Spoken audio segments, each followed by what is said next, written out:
Welcome, our fellow lovers of love, and thank you for joining us on yet another excursion through the stream of consciousness, down the river of tranquility, to fill the lake of life with love.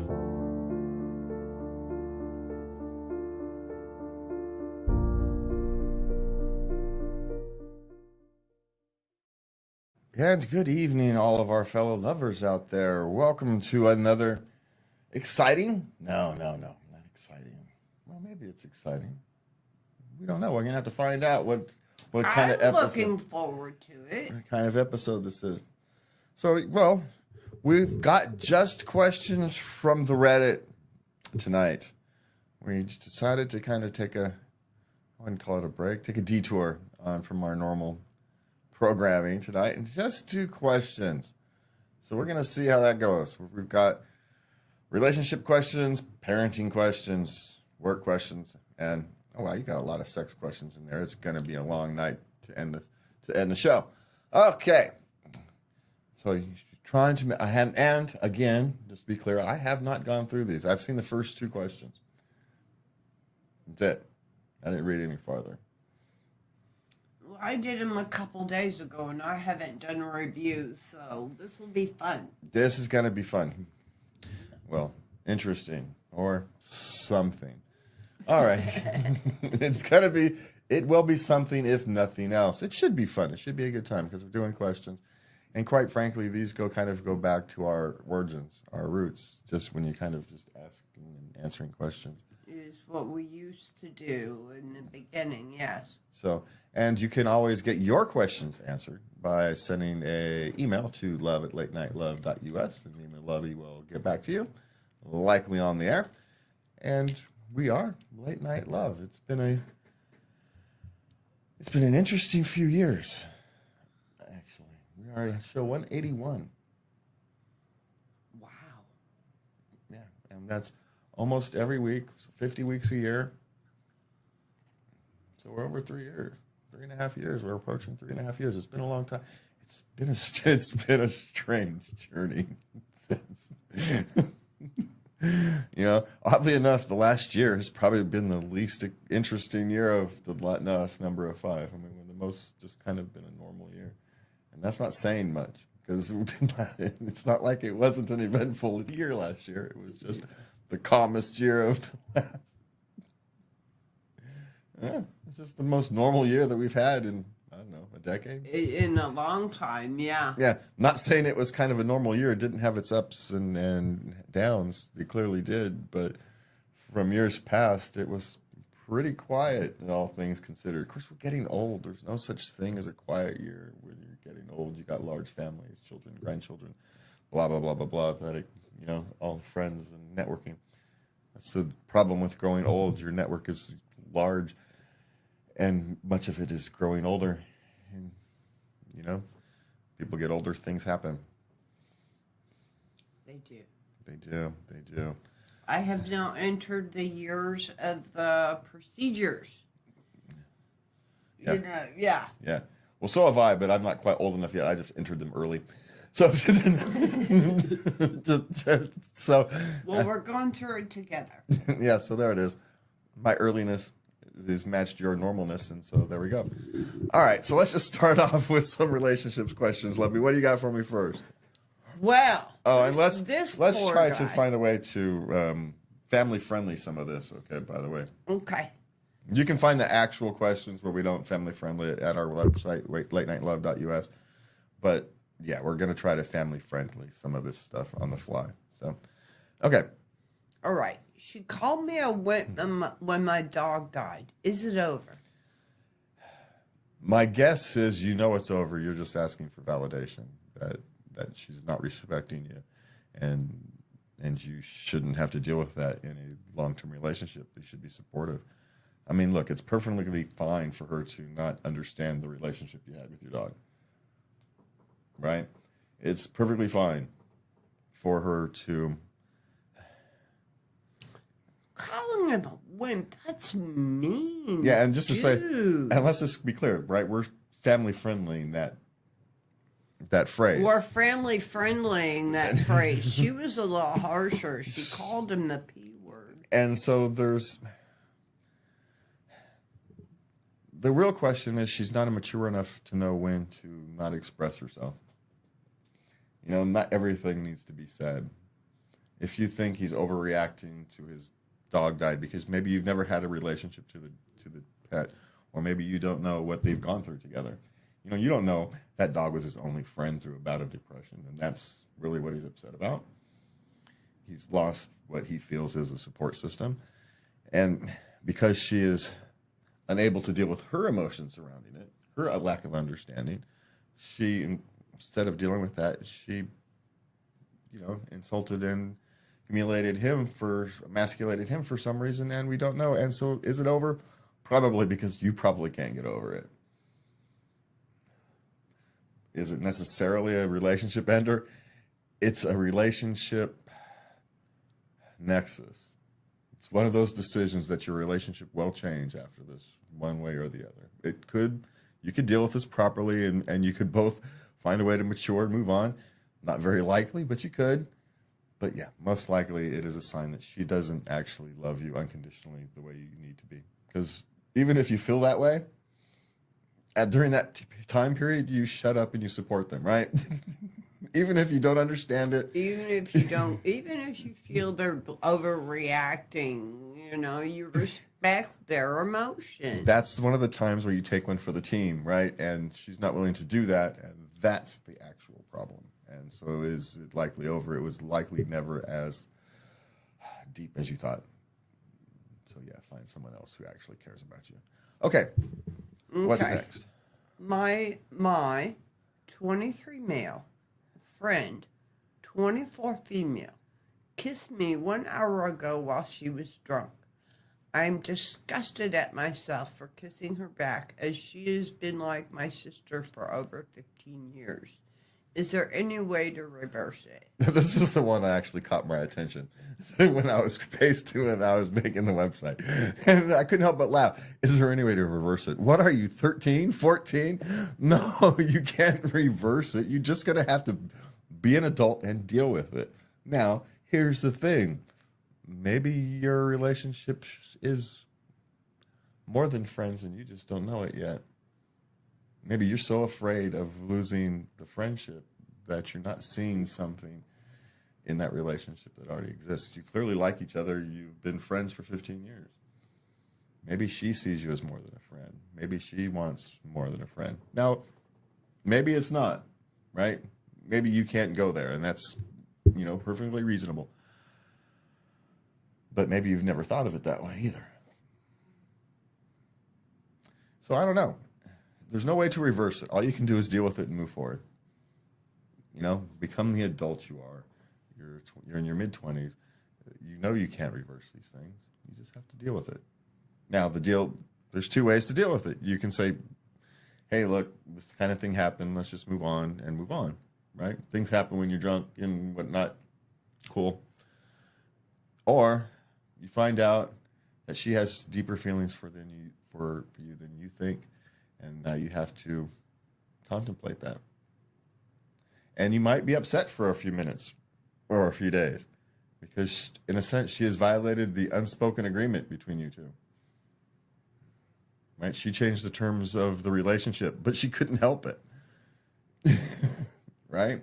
You're going to ask her to not live her true self, So, anyway, my suggestion is just to deal with it like the adults you are. I get it. You've got 15 years, so you guys have been since you're about 9 or 10 years old. You've got this childhood thing. It's time to grow up and deal with it one way or the other. Not for the good of for you, her, and your relationship. Because if you don't, then this is just going to get weird. My guess is she's thought about it. Yeah, that was liquid courage. It wasn't. It wasn't a. My guess is right. It was. It wasn't a snap of the flighting thing of the moment. No, it was that. No, that was some liquid courage, and she. Yeah, would be my guess. Maybe mid-20s woman, a little horniness at the same time. You can never discount that when you're in your 20s. People do weird things for hormonies. drive across states. Yeah, we do all kinds of weird stuff. So, but just deal with it. That's all you can do. You're mid-20s. You're an adult. Start dealing with these things like an adult. That's my suggestion. Okay. All right. How do I, 35 male, convince my wife, 33 female, that I'm not cheating? He has a female friend at work. Mm-hmm. Well, either his wife has been past traumatized, and so she's scared, and it's kind of legitimate. Maybe she's a stay-at-home parent with 2 kids. She feels fat, and and kind of unworthy, and so she's projecting that fear and onto your relationship. And the only thing you can really do is give her more attention over time. That's all you can do in that particular case. Another option is maybe she's the one. Maybe she's projecting. Oftentimes, cheaters, try to divert attention by not saying it is, not saying it's not, but that's another potential thing to look for. One of the ways they keep the scent off of them is Ooh, I haven't thought of that. Is to unreasonably attack other people. Because the reality is you can't convince your wife that you're not cheating. That's not possible. But what you can do is you can deal with her insecurities. And, and just start giving her more time and attention. Don't make big grand gestures. Just slowly over time, dedicate an extra 20 minutes a day to start. Or you just spend some time with her and work your way back. Because that's what she's actually missing. She's feeling insecure. You're spending a lot of time at work. You're spending close to this person. She's got her own insecurities. Just feeding those. So feed something positive into that, and that will make the difference long term. There's nothing you can do short term, because the more you try to convince her, the worse it's going to get. So it's one of those goofy feedback loops. The harder you try to, Yeah, unfortunately, they roll like that, yes. Yeah. So deal with the underlying issues. Mid-30s woman, probably dealing with kids. She's probably not all that happy with, whatever circumstances she finds herself, a couple kids. She's not feeling fulfilled. So help her deal with her insecurities. That's, support her. Give her a little more time. Okay. All right. My wife, 24 female, is telling me, 24 male, to stop drinking entirely so I don't end up like her dad. Is this reasonable? Her fear is rational,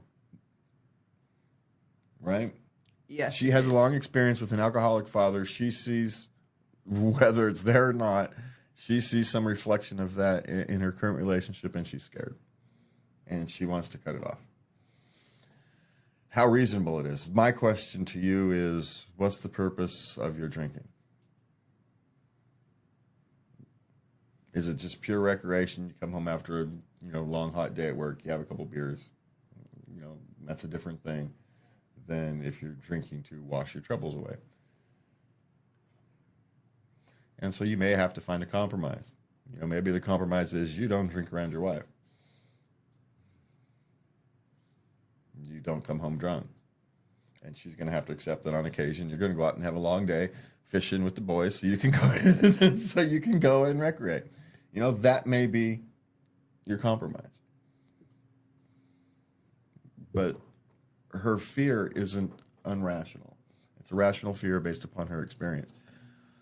The sad thing is, this is one of those things that should have been dealt with as you were building your relationship. It should have already been dealt with. And so, you've got a difficult negotiation to be dealt with, to do at this point. But that's what it's going to have to be. And I would think respect that. People dealing with alcoholics, children of alcoholics, have real trauma. And, you have to be very careful how you tread, because her feelings are real. Don't dismiss them. That's good advice. Yes. Yeah. Okay. All right. My boyfriend says he will leave me if I go to therapy. He says he will lose me. He's afraid the therapist is going to point out the bad things in their relationship. Well, good therapists don't point out bad things in your relationship. Good therapists let you express the bad things in your relationship so you can deal with them. The point is, you actually need to find out the bad parts of your relationship so you can deal with it. But in a sense, just like the fear of the question before, his fear is rational. It's not an irrational fear. Right? People go to therapy and they change. That's the whole point of going to therapy. So there is a rational fear that I'm no longer going to. But, you know, it's one of those, it gets to the point where if you love something, you have to be willing to let it go. And you have to trust that if you love them and you support them, they will come back to you. And so his fear is rational. And so treat it rational. Don't treat it as an irrational fear, but treat it as, I need to work on myself. Can you help me with that? And by doing that, can you support me going to therapy? You change the way you're phrasing it. You're asking him to support you becoming a better you so you can support him being a better him. You know, explain why you want to do this. And make it about your relationship together, because it is about him as well. You want to be a better spouse to your boyfriend, or a better girlfriend to your boyfriend. You want to be a better person. And men have a problem. He likes you the way you are. So he's afraid of change. Yes, he's afraid of change, and he's afraid that the new improved you, he's not going to be good enough for you. He's got his own insecurities. He's afraid of being rejected. She's going to go off. She's going to get better, and now she's not going to want me anymore. That's what he's actually afraid of. Deal with that. Don't argue over the therapy. Deal with his insecurity. But you should be going to, if you think you need to go to therapy, you do need to go to therapy. So it is one of those things where he is going to have to learn to deal with it. But, you know, deal with his insecurities and go to therapy. A good therapist could actually help you with that. Oddly enough, help you. A good therapist will help you negotiate this. Yeah, he'll help you navigate these rough waters, and they are rough waters because change is rough. Okay. All right. My fiance, 29 male, and I, 33 female, but no kids at our wedding. But my family isn't taking it well. Any advice on how to proceed? If you want no children at a wedding, you must have a very, very small wedding. If you want a wedding with that includes lots of friends and lots of family, well, friends and family come with children. You want to spread that joy. I have no problems with people who wanting a small private ceremony. They don't want distractions of children. That's great. That's what you want. But realize the consequences of that. It means that you can only have a handful of people there, because otherwise you're going to get a whole load of people who would like to share this day with you upset. Now, people understand. Oh, they just wanted a small wedding. It's great. It's fine. You know, but if you have a big wedding, but you exclude a third of the family because they're not young enough, because they're not old enough, people don't understand that. Because it's you being selfish. And it's your day. You have the right to be selfish, but you can't be half selfish, half not. You can't say I wanted to be surrounded by my friends and family, but but not the ones that come attached to our friends and family, the ones they care about the most. So you want a small intimate wedding without children? Fine, have a small intimate wedding without children. You know, get the bridesmaid. The best man, invite the parents, and that's it. Yeah, maybe the parents, maybe just run off and elope, and you get people to do it. You know, have strangers to do it, and then have a reception or invite everybody. But my thing is, you know, if you don't want kids, then you're going to have to downscale, because if you invite a lot of people and then don't invite their children, they're not going to be happy. They're just not. Okay. And grandma's not going to be happy because that's the time she gets to see the grandkids. and all the cousins and little kids that, all the little kids she doesn't get to see. So, so that's why people are upset. These are opportunities for families to get together and see people they haven't seen before. And, they're perfectly fine if you want a small wedding. So have a small wedding. That's my suggestion. Okay. Okay. What should I, 25 male, do about my coworker, 31 male, having a crush on my 25 female girlfriend? Oh, this is the easiest answer that we're going to have probably all night. You do nothing. There's nothing to do. Crushes happen all the time. They come and go. It's not a big deal. As long as no one acts on them, there's not a big deal. And if there's no action, then there's nothing to do. So you do nothing. It was a huge revelation to me that in a relationship, I could love someone and yet have a fleeting crush on someone else. Yeah. And then what happens is, oh, yeah, that feeling's not right. And so you move on relatively quickly, right? It's just you're human. You have these instinctive reactions. It's like and what I come to very quickly is I greatly admire them. And it's like, that was a nice thought, but yeah, or they have I'm content where I am. Yeah, and just because someone has, you see lots of nice qualities in your girlfriend, so why wouldn't you think somebody else would as well? Right? It's not him you don't trust. It's your girlfriend is fine. There's nothing to do. So, unless you think you're not holding up your end of the relationship and you've got some fear that she's going to get stolen from you, but that's an easy thing to do is pick up your game. But my guess is it's all in your head. Just do nothing. Be a better boyfriend. How's that? It's always a good idea. It's like drink water. Just stay hydrated. It's always a good idea. It's not actually an answer to this particular question. It's just a good suggestion in general. It's good. All right, what do we got? Me, 25 male, and girlfriend, 25 female, are estranged after I was kissed by someone else against my will. What can I do? It's not putting yourself in a position where someone else can kiss you against your will. Is probably something you would need to learn going forward, but probably not. There's probably nothing to do. Maybe start looking for another girlfriend if she's going to react in a way that you find is, I don't know. This is one of those things because was kissed against my will. When a man says I was kissed against my will, you kind of find that hard to believe. It was totally. What was the circumstances? You're at the bar, you're at the club, you're dancing with somebody, and she kisses you. Okay. Okay, now, I've had quick pecks, someone's stolen a kiss, but when they come in for the kill, you can avoid that.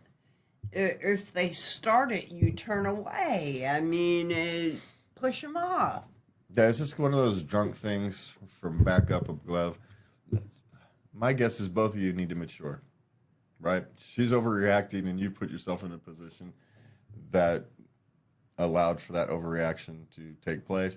Both of you need to accept some responsibility for it, but my guess is you aren't actually meant for each other. Pure guess.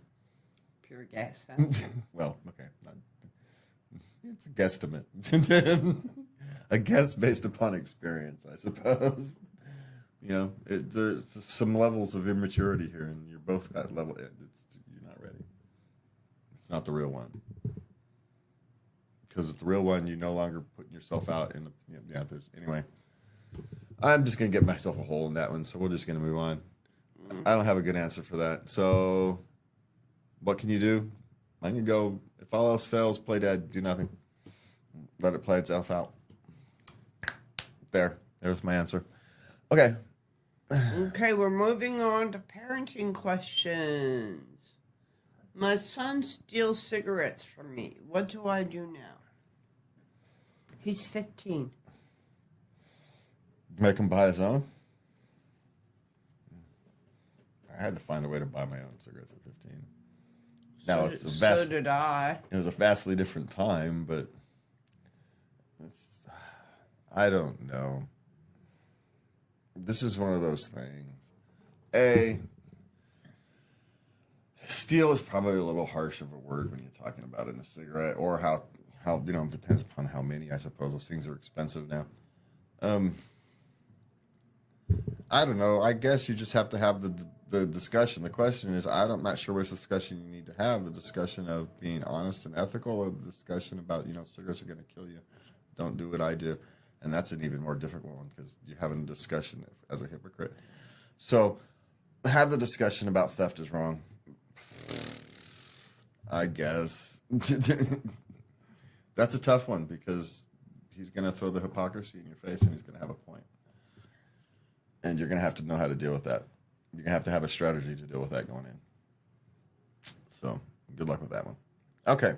I didn't have any good advice. I can tell you what I did when I caught my daughter my youngest daughter stealing cigarettes from me. Mm-hmm. We both went to stop smoking classes. Oh, yeah, that'll stop. That'll do it because they'll hate to do that again. You don't want to do that crap again.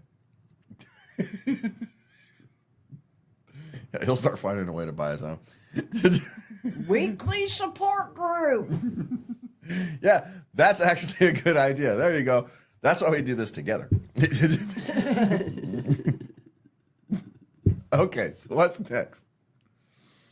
My 7-year-old ate 24 clementines today. How to address? Okay, she's got 4 kids, and her solution to the snack issue is to keep a lot of fruit around. Uh-huh. And in one sitting, he was sitting there reading, and he just absentmindedly ate 24 clementines. Yeah. And she finds this shocking and disturbing. Well, he's probably going to get a stomach ache from it, but I somehow doubt there's any long-term health effects from it. He was fruit hungry. Maybe his body needed the oranges. My guess is he was just mindlessly eating, and it tasted good, so he's just going to mindlessly eat. And, boys will just eat. They're just like human garbage disposals. You can pour stuff down there. They'll just eat. If you got food in front of them, they'll eat it. So the solution to this is, as someone who's raised a bunch of boys, is don't put the food out. Put it away, and you won't mindlessly eat. My solution when I raised a bunch of kids was I only bought 2 days worth of food at a time, because otherwise, if I bought a week's worth of food, they eat it in 3 days, and so the solution was to only buy a couple days worth of food at a time. That way, it would actually last 2 days, because they could ration food when it got down to the end, but they couldn't ration it when they're boys. They get hungry and they just eat like freaking herding animals, and so. And they can't help themselves. And so rather than set up a fight or put locks in it, just screw it. I just don't have the food in the house in the first place. They'll have what they need for the next couple of days. We live 3 blocks from a grocery store. It's not a big deal. And so it was a better solution. So, yeah, just put your food away. Try that. Don't leave it out for him to eat 24 of them. Okay. Okay. 8-year-old is staying up late, sneaking books into bed. What can I do? As long as he's getting up and going to school on time, you do nothing. That's what you do. You do absolutely nothing. How's that one? If it's impacting the rest of his day, and I don't mean he takes a nap in the afternoon.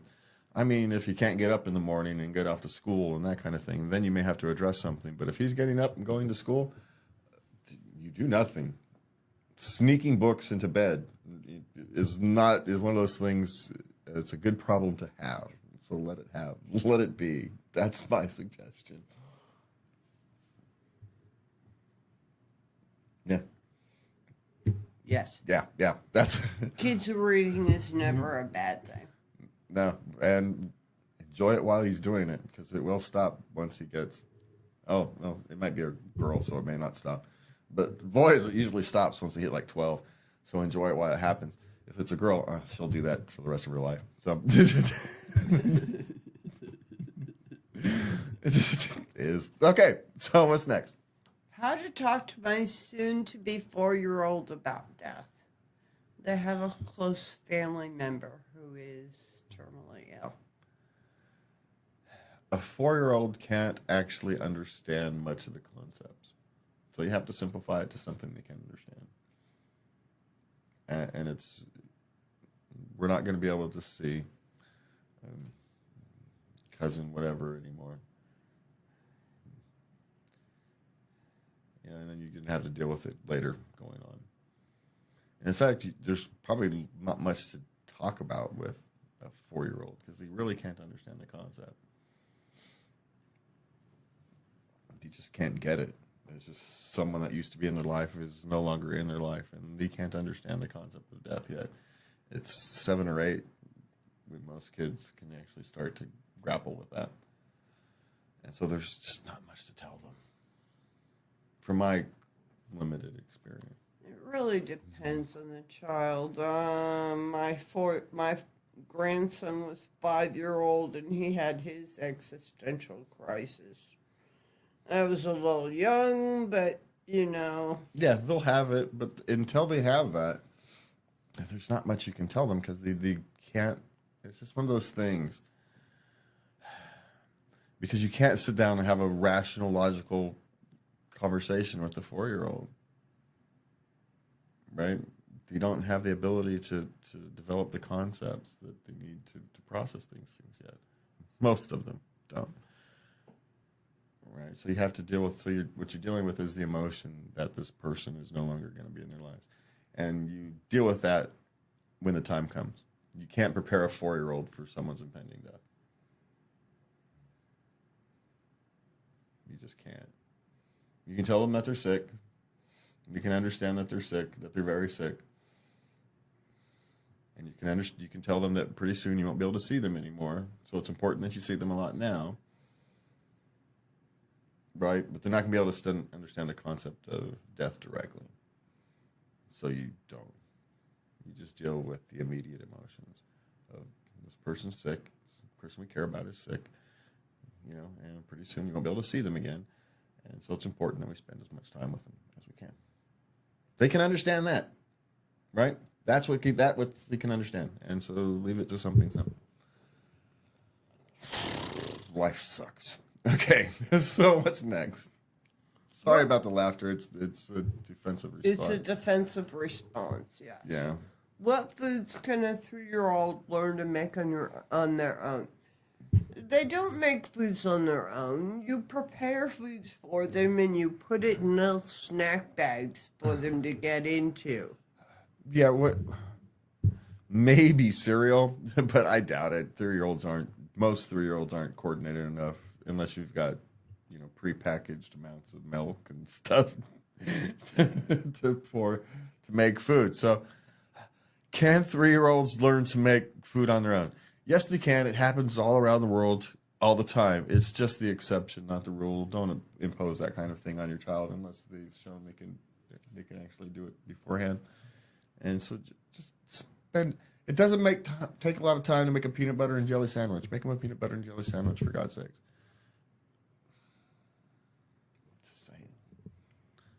What food can a 3-year-old learn to make on their own?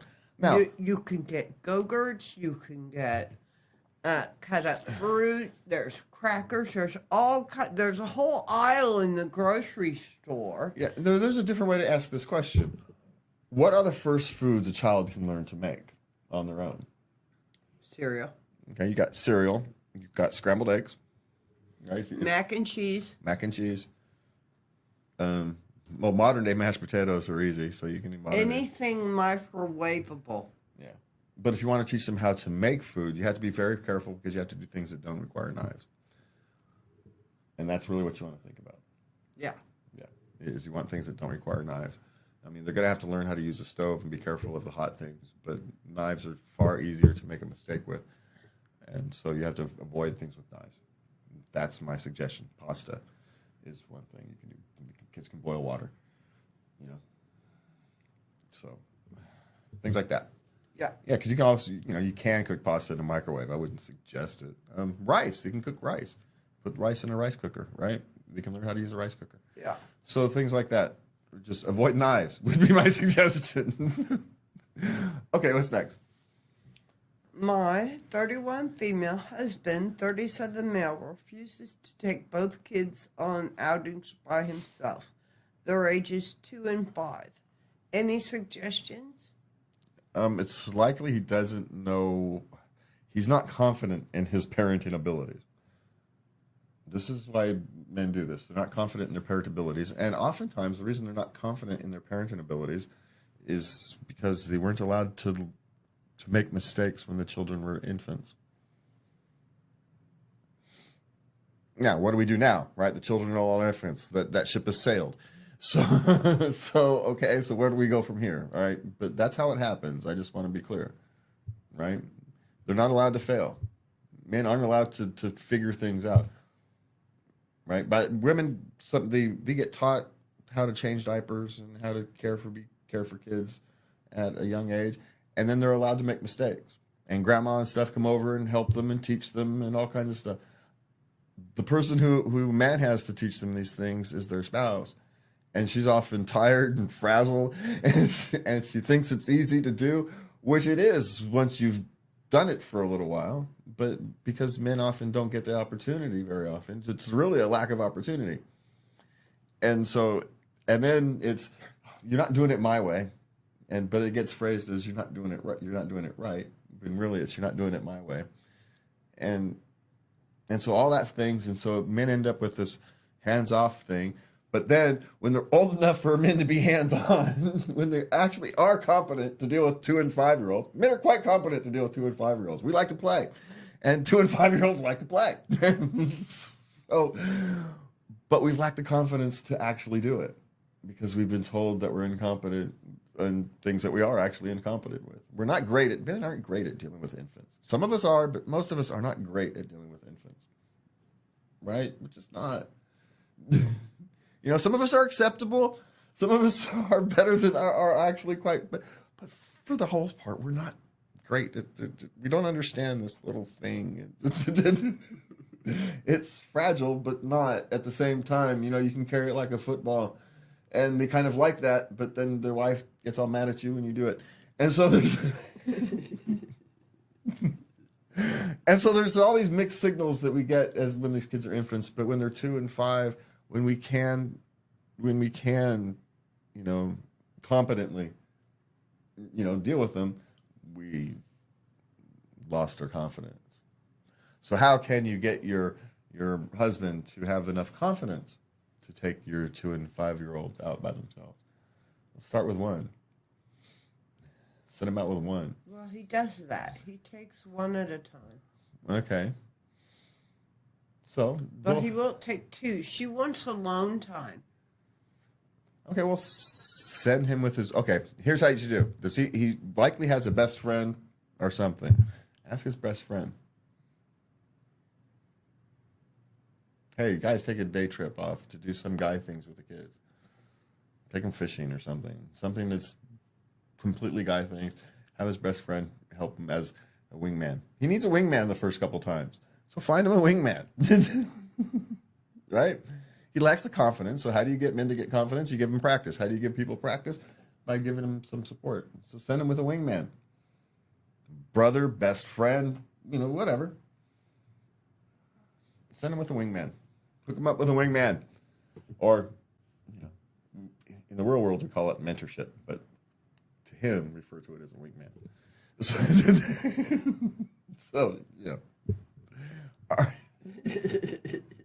He'll appreciate the wingman reference. Okay, so what do we got next? How do you decide when or if to have more kids? That's an interesting question.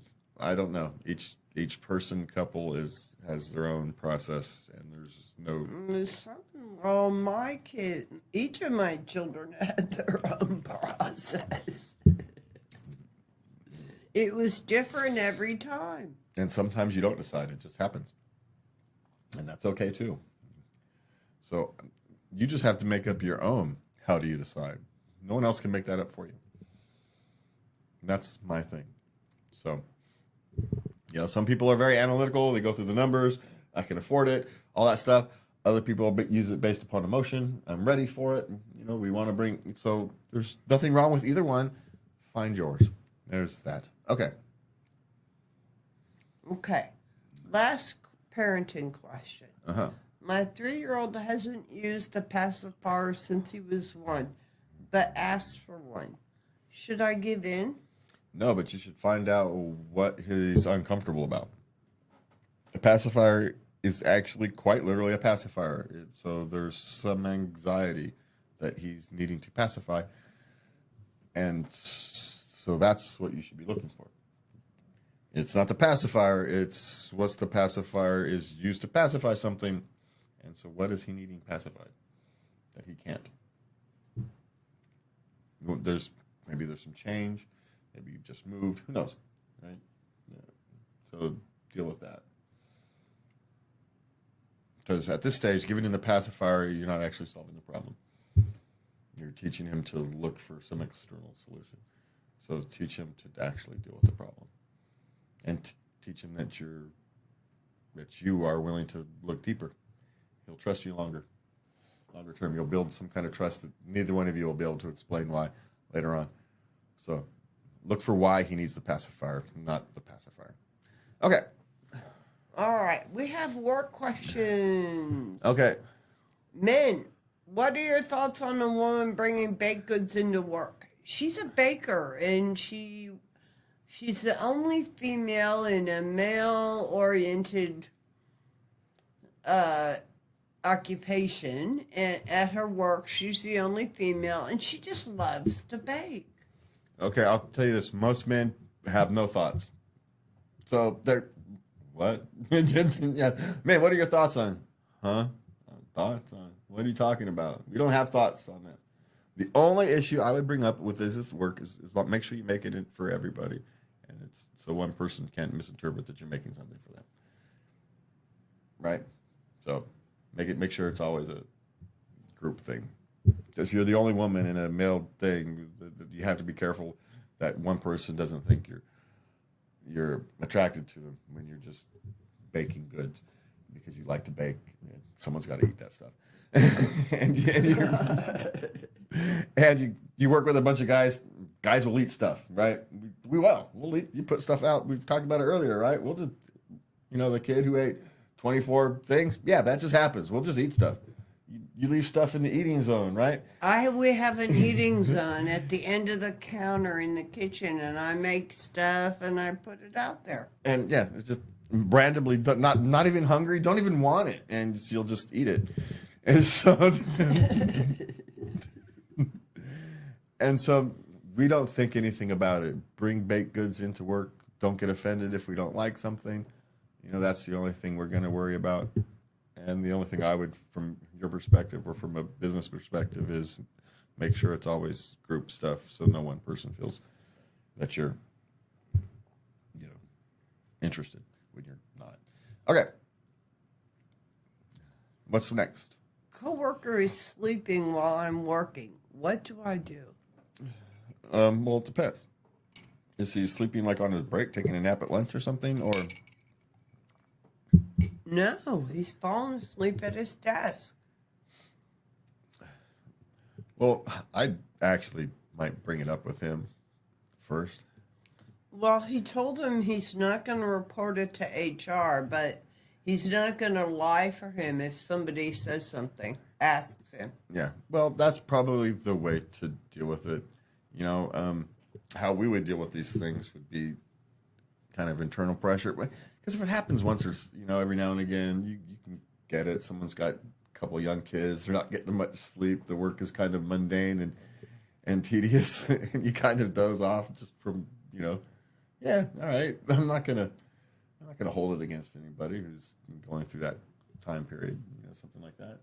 Or they're working 2 jobs to pay the bills, and they got a sick spouse, kind of thing. And so they're just freaking exhausted and they're literally passing out at work.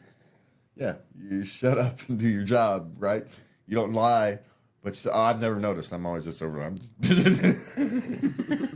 I don't pay attention to what they're doing. That's always my. I don't pay attention to anybody else. What are you talking about? That's always my answer to those things. But there's nothing to do. Don't do anything. I think that's kind of the, unless he's unless you're his supervisor or something, it's not your business. And that would be my suggestion. But there are certain environments where, let's just say the social pressures of the office or work environment would make his life uncomfortable. Now, whether you participate in that or not is your own choice. But that's how we dealt with lazy people. If it's laziness, right? That's how we dealt with lazy people in warehouses and things like that. We'd call them bathroom. People who go spend 15 minutes 4 or 5 times a day in the bathroom, we call them bathroom. They get a nickname. Hey, bathroom? Yeah, every time. Oh, you done out the bathroom loudly, when you finally out the bathroom, you're gonna get some work done. The GAM reputations, they don't stick around long. And the reason is because everybody else has to pick up the slack that they're not doing. Right? We all have to now work harder because that person doesn't. Right? We still got to get the work done. They're off there spending an hour a day in the bathroom or something. And we're fine if they're actually sick, whatever. We've all been there. But when you do it all the time, every day, you're not sick. We know you're not sick. And so, hey, if someone's sick, we'll happily put an extra effort to cover for them. No problem, right? We'll do it happy. But if someone's just being lazy and just avoiding work, no. You don't do anything dangerous, but yeah, you are low man on the totem pole. Hey, man, warehouses are no joke. You don't want to know what we used to do to them in the Army. Oh yeah, if you think warehouses and construction places are bad, you think the Army's worse. I would just assume. Okay, can you get hired? Oh, sorry. What's this next one? Can you get hired where you got fired? Yeah, you can. Especially if they find out that you got fired for stupid reasons when they want you back. My always question is, why do you want to get hired at some place that fired you? And why do you want to work someplace that didn't want you? So that's mine. All right, what's next? Should I say yes to an interview while I'm sick? Well, schedule the interview a few days out so when you're no longer sick. Or do a Zoom? Well, no, because the question about you're not going to give your best answers while you're sick. Oh, that's true. So you might say, hey, I'm dealing with a cold at the moment or something. Just try to schedule it a few days out, and hopefully you get less sick. Depending upon the culture of the place you're applying to, you going to the interview sick and soldiering through, maybe a plus or maybe a minus. So schedule it a few days out and hope you get better. That's my suggestion. Okay. How to deal with controlling people in the workplace in a polite way. Kill them with kindness, my friend. Yeah, some people would say malicious compliance. I say kill them with kindness. If people are controlling, you can do exactly what they ask. And oftentimes they don't actually want you to do exactly what they ask. They just want to feel in control. But, my thing with controlling people is if they don't have any control over you, then their controlling behavior has no impact on you. You just do your thing, and it's not relevant.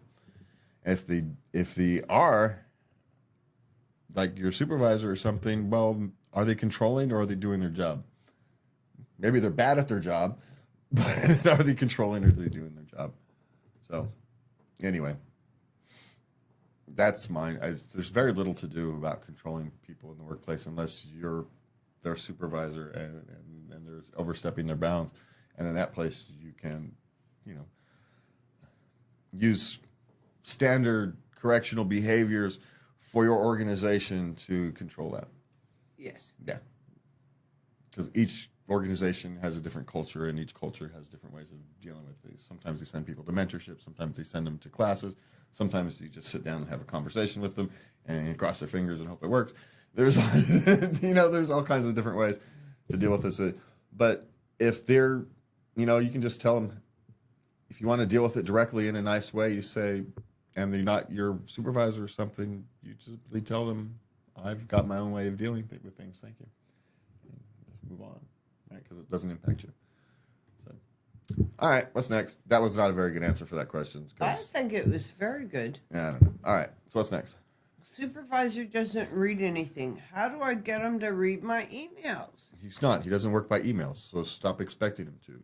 Talk to the man. That's how you deal with him.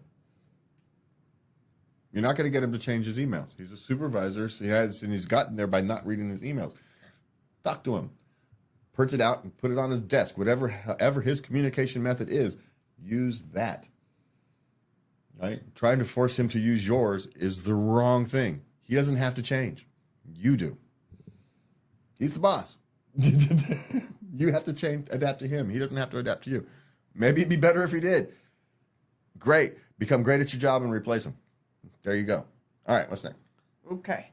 How do you deal with a loud person in an office? You generally don't. I mean, you can have your HR or the person who runs the office and talk to them, but as a rule of thumb, you just learn to kind of deal with it and it becomes background noise. That's generally what happens. But the person who deals with the office, and it's their job to you pass that one on. You don't deal with it at all. Unless it's your job to deal with it. Then all you can really do is have conversations about making sure their volume levels are appropriate for the environment. Oftentimes they just don't know. Maybe they're hard of hearing, or they've come from a loud environment where you have to talk loud. That actually happens a lot when people work in a warehouse and then go and move inside. It's loud out there. And then they come and work in a quiet environment, and their natural thing is just louder than what the environment and it takes some adjustment. So, but unless it's your job to deal with, don't deal with it. It's not your place. Mention it to the person whose place it is to deal with. That's how you deal with it. Okay. But if you are the person who's to deal with it, you just simply talk about volume levels, conversational volume levels in the office. They may not even know. It may not be as awkward a conversation as you think. Okay. Excuse me. All right. Coworker not pulling weight. Boss siding with them. Next steps? Find a new job. Because maybe you don't know what your coworker's actual job description is. You don't always know what your coworker is doing. So what you think is not pulling his weight, maybe that is only part of his job. Maybe he has other responsibilities. And because it's none of your business, it's none of your business. And that's why the boss is siding with him.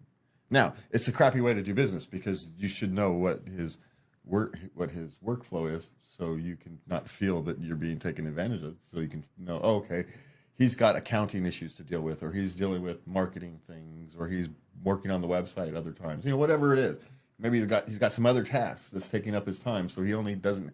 So his, the thing that you think he's not pulling his weight with, is only 50% of his job. So the fact that he's only doing half of what you think his job is completely reasonable, because it's only half his job.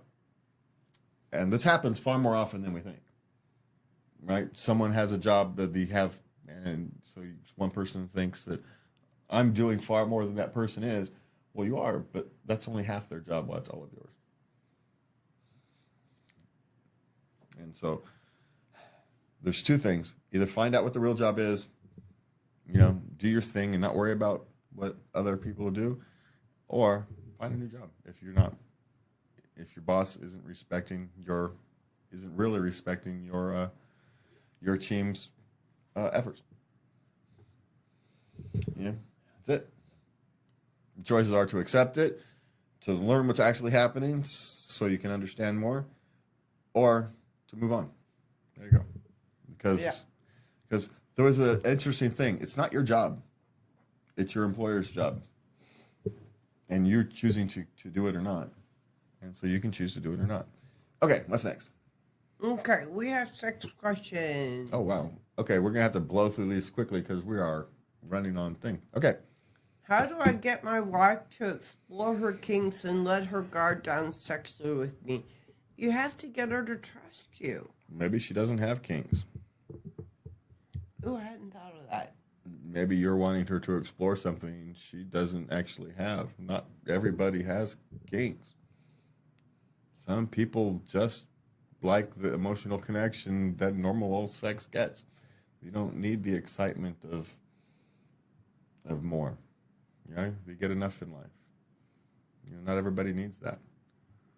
And so now, having your discussion about getting your needs fully met or met enough should have probably happened before you were husband and wife. So now you have to deal with the way life is. You have this, I don't want to call it incompatibility, but you have this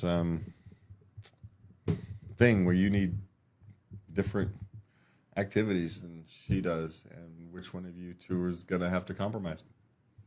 Or are both of you going to have to compromise a little? I don't know. That's one of these things where a therapist will help you navigate what is very difficult conversations. So unless you're very good at conversations, I would actually might want to look to a therapist, maybe one who specializes in sex, but I would actually go with a general therapist because there's probably some underlying work that needs to be done before you can actually deal with the sexual exploration part of it. Okay. Yeah. Yeah, because that's a very difficult conversation that you should have had before you were husband and wife. Okay, what's next? I, 20 female, don't seem to feel anything during penetrative sex. Are there any recommendations what I can do to change this, or is this just what it is? Well, you're 20. You know, your body will change at 35. It's not going to be the same. That's your sexual peak. Well, and So, I mean, you can look, the female body goes through a lifetime of changes. well, when she says feel, I'm wondering if she's talking physical feel or emotional feel. Physical feel is something, and that's, you know, maybe a size of your partner issue, but you should have some physical feeling. What if you're saying is you're lacking an emotional connection during penetrative sex? What it means is maybe penetrative part of sex isn't, you know, necessarily your thing, which is fine, you know. Well, if that's the case, what if maybe there's not enough foreplay to establish a connection first? Or maybe she's just not that interested in her partner and she's satisfying a hormonal need, not an emotional one. And so she gets to the emotional connection. She's looking for an emotional connection and she's not going to find it. No, that takes time. You got to get to know someone first. Well, you have to be in a place where that's actually what you want. If you're just, you know, getting somebody off of Tinder or whatever the latest thing is, just to feed in a hormonal need, but what you really need is an emotional connection, you're gonna feel nothing. You're setting yourself up to feel nothing.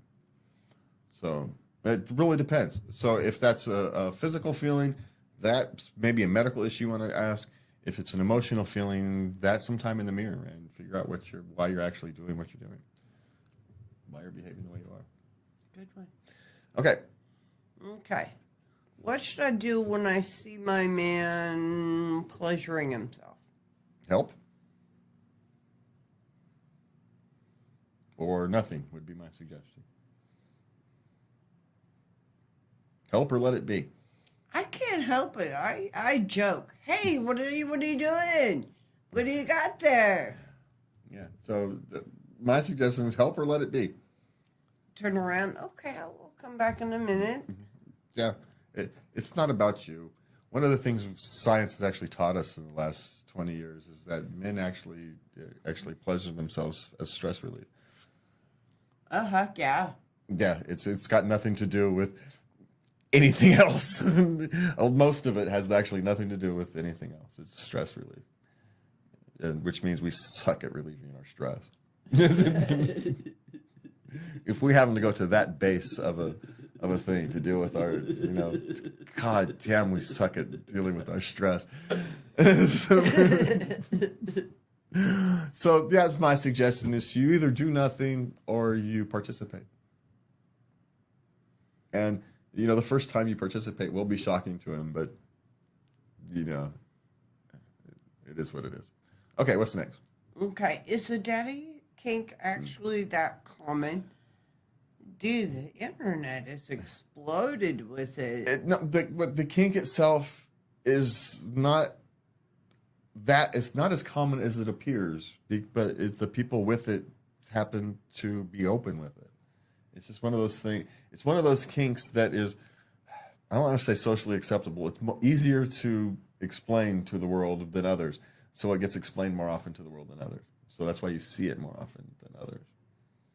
It's just one of those things. It's one of the more socially acceptable kinks because people can, at least on some level, understand it, even if they think it's weird. And so it's, it's really all the reason you see it. Is it actually that common? It's not as common as it would appear to be. No. But is it rare? No. So it's just, it's one of those weird things. So, okay. Okay. Have you ever been in a situation where you had fantastic sexual chemistry with someone, yet you can't stand them at people? How did that end up? Badly. That's how that ends up. Badly. Yeah. Yes, it happens. It happens far more often than people think because opposites attract and all that.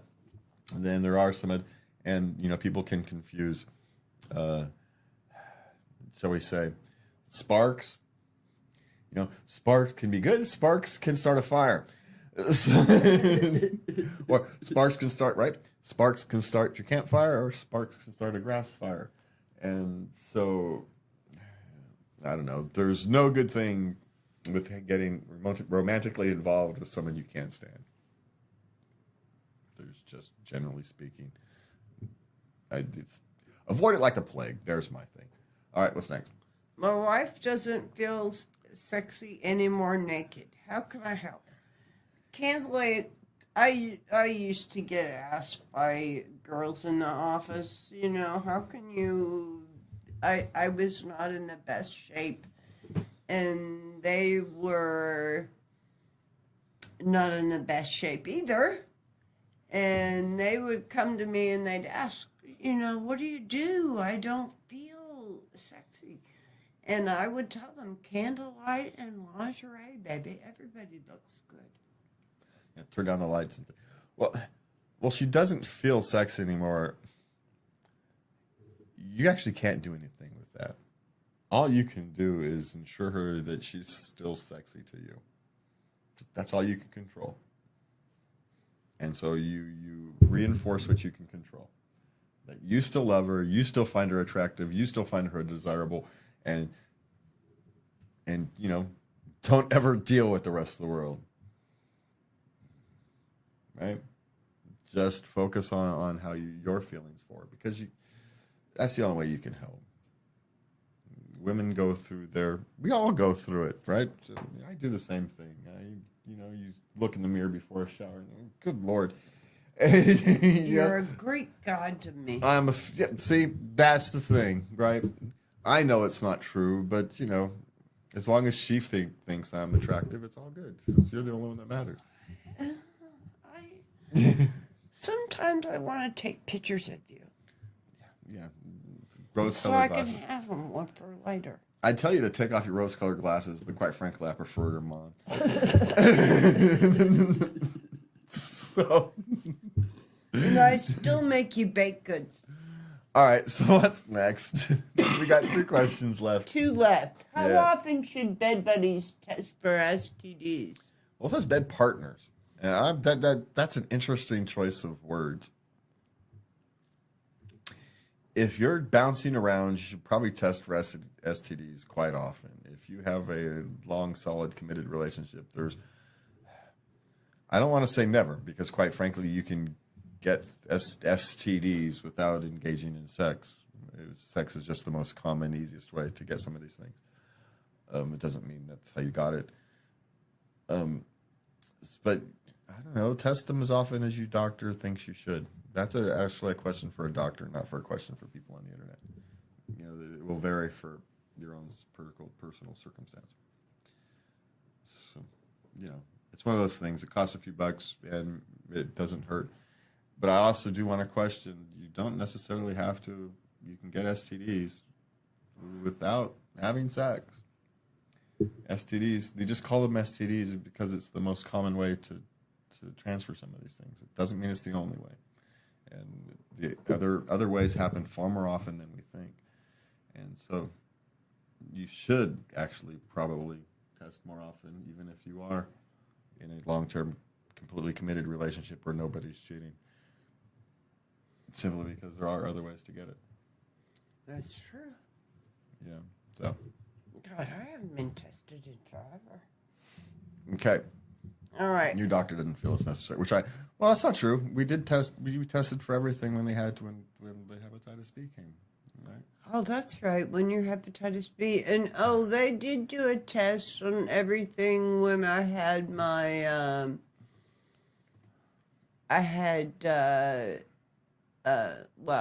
GYN thing. Yeah, they test for these things. Doctors test for these things relatively routinely.